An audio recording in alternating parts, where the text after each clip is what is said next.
Welcome to Awaken. I'm Michelle Jones and I'm here with Pamela Ann, and we are going to talk to you today a little bit about some more meditation techniques and breathing. So I know that you have your breathing techniques that you use in meditation that you're going to share with us, and would you like to tell us now? Oh my gosh, I would love to. It has saved my bacon so much, and a lot of other people as well.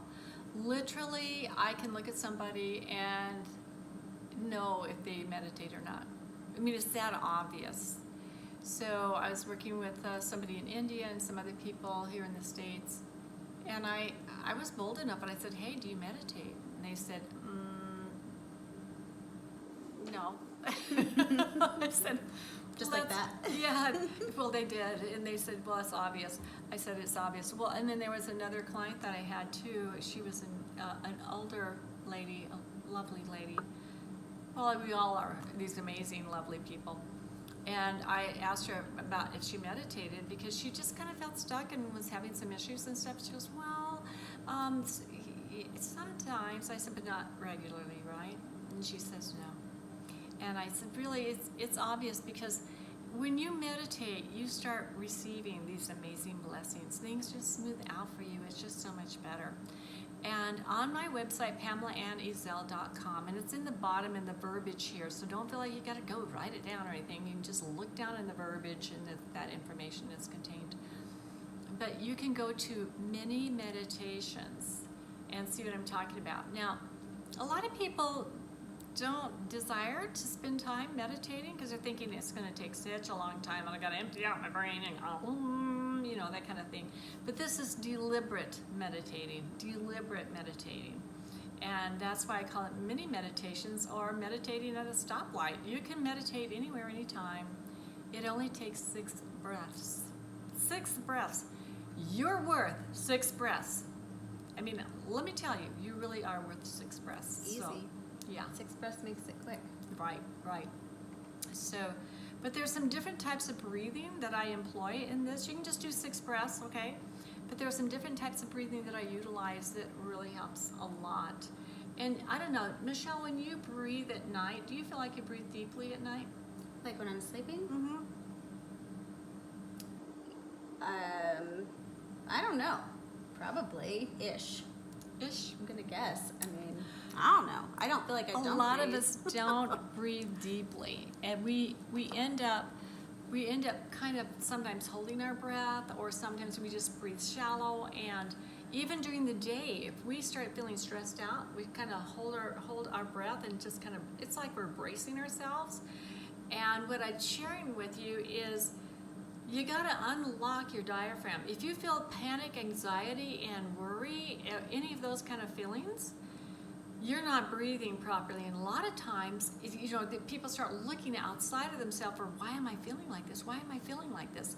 When sometimes it's just because you're lacking oxygen, just the lack of oxygen. So what? They're reaching for medications for anti-anxiety drugs and stuff for panic attacks and things like that, when they can just employ this breathing. And a former recording, I had said that I was literally awakened in the middle of the night and said, give this person a call, because they are considering offing themselves. They are so suicidally depressed. And so I reached out to this person. I texted him right away thinking, oh Lord, you're asking me to reach out to this person right now? I mean, we're talking, gosh, 3 o'clock, 2:30, 3 o'clock in the morning? And he goes, yeah. Why? Because he knows his son. He knows his son, he loves him, and he desired to have him stop and get a hold of himself and go a different direction, because he was going down a path that would be a permanent solution to a temporary situation. So I texted him and I said, if you think that what I'm telling you right now is a bunch of bullshit, and I use those words, it's like, then just tell me, and I won't reach out to you again.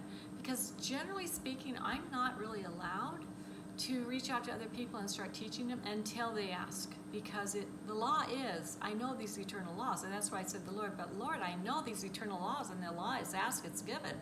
He's not asking. And the Lord says, well, I'm going to tell you what to write, and just you describe how he's feeling.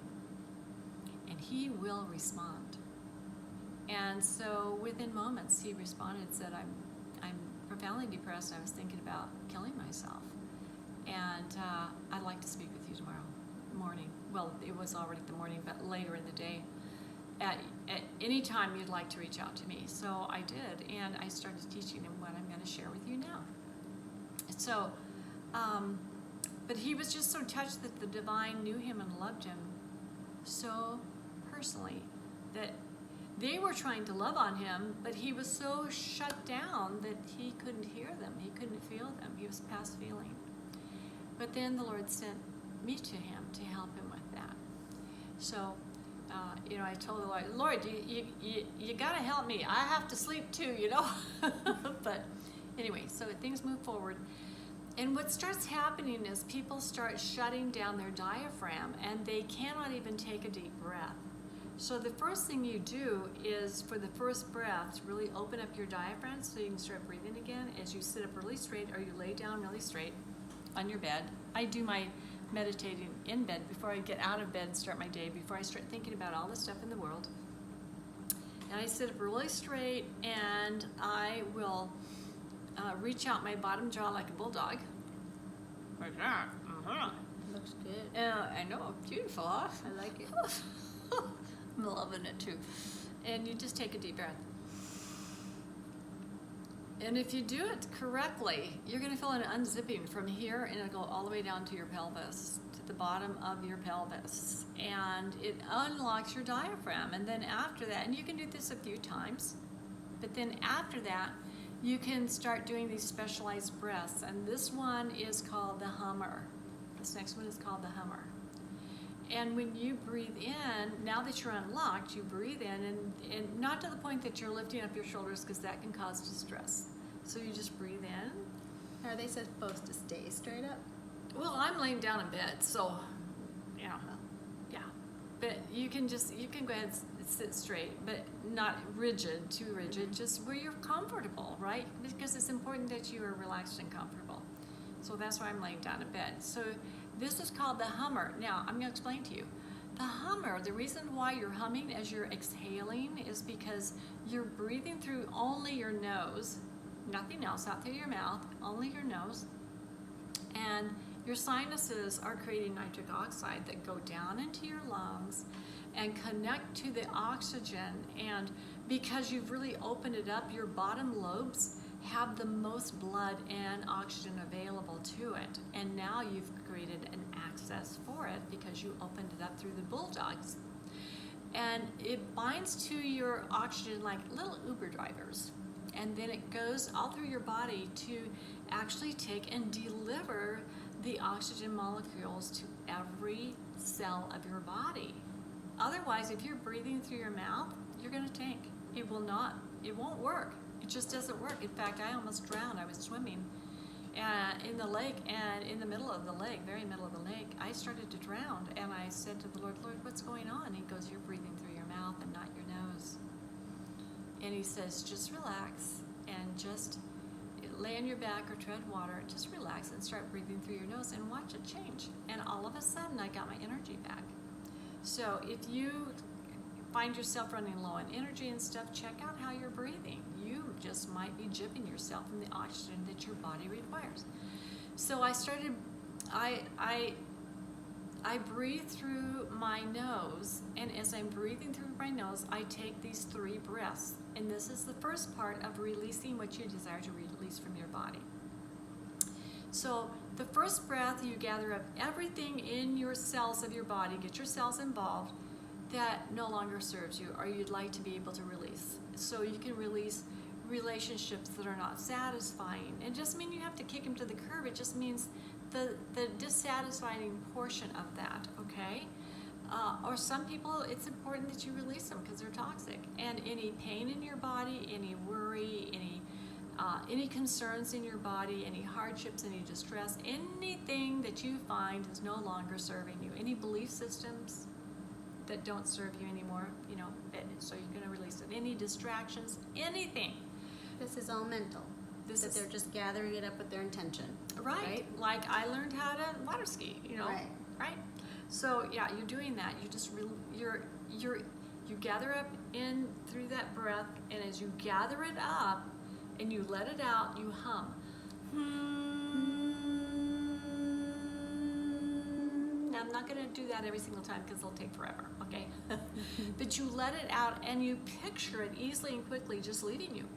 You don't give a lot of attention to it. You don't like, let me think about that some more, because you're going to feed it more, right? You just easily and quickly just gather it up and let it leave. And sometimes I don't even picture what those things are. I just gather up anything that no longer serves me and just let it release, because I'm not going to feed it, right? The next breath, you gather up any traditions of why you even gathered those things in your body to begin with.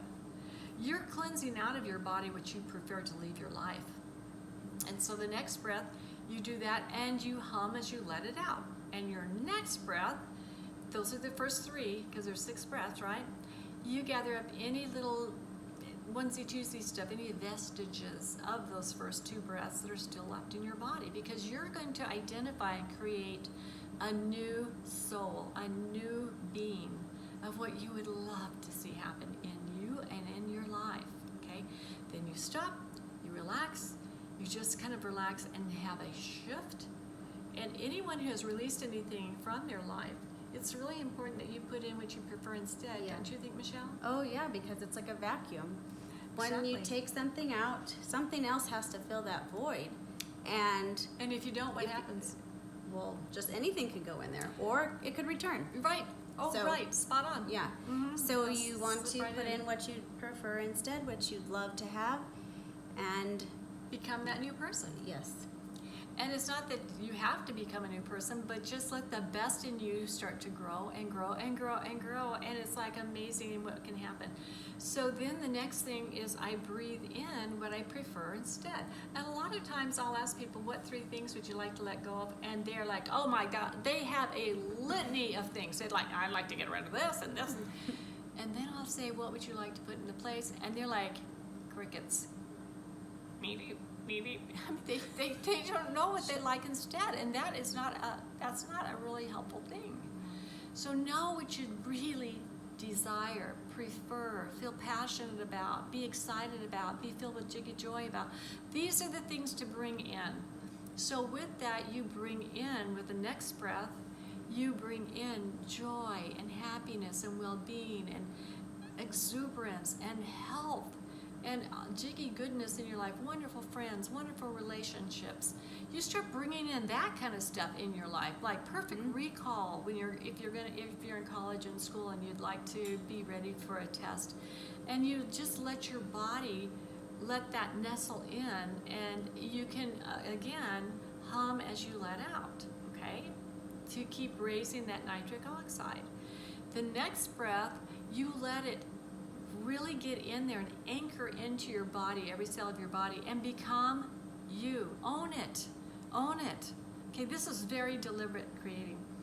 And the last breath, which is your 6th breath, you allow yourself to connect with those that created you, to feel the joy and the honor, but just the happiness and the love and the affection and the mercy and the understanding and the mighty blessings that they have for you, and that they know you and adore you.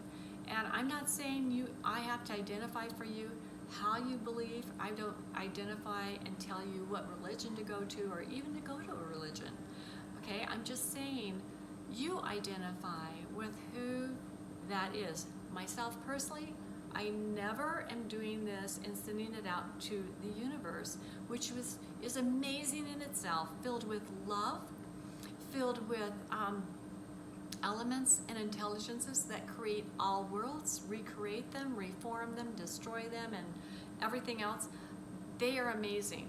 And also, but I identify with living gods.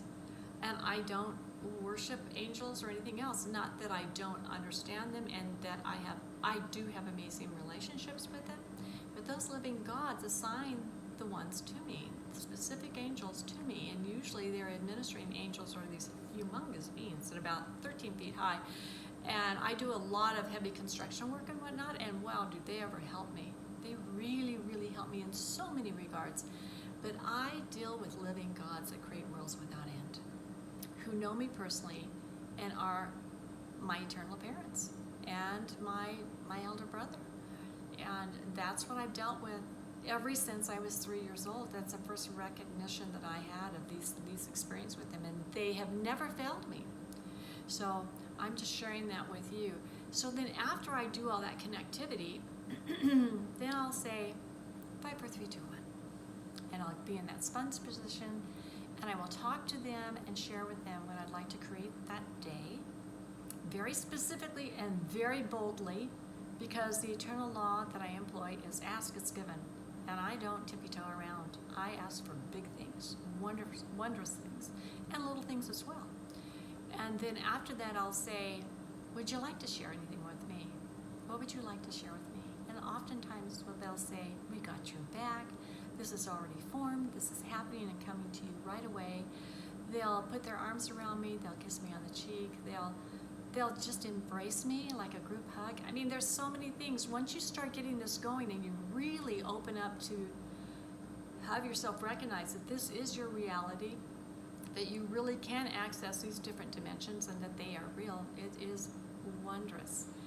And then sometimes, before I ever start doing anything else, like I'll say who I'd like to call me and when I'd like them to call and different things like that, very, very specifically. And sometimes less than 5 minutes later, it's already done. So, people ask, how do you do it so rapidly? That's how I do it. I'll share anything with you that you'd like to know. So. That is wonderful. Thank you. You're welcome. That was really great. Thanks for So sharing. employ it, try it out, put it to the test. It's really okay. Cool. Thanks. So if you guys have found this video uplifting and it's helped you in some way and you'd like to share it with others, please do so. It might be just what they're needing right now. And if you like this stuff as well, please subscribe down below and be sure to hit that bell so that you don't miss anything. Thanks for seeing us today. Bye-bye. Bye.